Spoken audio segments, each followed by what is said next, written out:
আসসালামু আলাইকুম। প্রিয় দর্শক ভাইরা, আপনাকে একটা অনেক মিউজিক দিলাম। আমার তো যে দেখতেছেন এই দুইটার নাম আছে ললিপপ। কি পপ? ললিপপ। এই ললিপপ দুইটা আমি একটা জাদু মন্ত্রের মাধ্যমে সেন্টার নোট বানাই দিব। সুমন্তর সুমন্তর সুমন্তর এই দেখছেন না ললিপপ তুললাম। হ্যাঁ।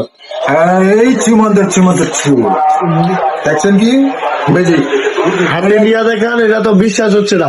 আপনার সেন্টার বোর্ড আবার হাতে নিয়ে দেখা, এই যে ম্যাজিক, এই যে সেন্টার হুড ললিপপ বাটাকা বা এটা কিভাবে সম্ভব? এইটা বাটাকার ম্যাজিক। এই ম্যাজিক কোথায় গেলে দেখতে পাবো আমরা? কামাকা থেকে শিখে আইছি আমি। ও আচ্ছা, এটা আমরা কোথায় আসলে দেখতে পাবো? সরাসরি সরাসরি দেখতে পাবেন গাজীপুর জেলা কালীগঞ্জ থানার নোয়াপাড়া পোস্ট অফিস পুটান গ্রামের সাইনবোর্ডে আসলে দেখতে পাবেন। মাসুম স্টোরে আসলে, মাসুম স্টোর আসলে এই তো মাসুম স্টোরে আসলে একটা কল দিলে আপনাকে পাওয়া যাবে না? পাওয়া যাবে। ওইখানে কি নাম্বারও আছে আপনার? না, নাম্বার দেওয়া আছে। জি, আচ্ছা তাহলে আসসালামু আলাইকুম। হ্যাঁ। ওয়ালাইকুম সালাম।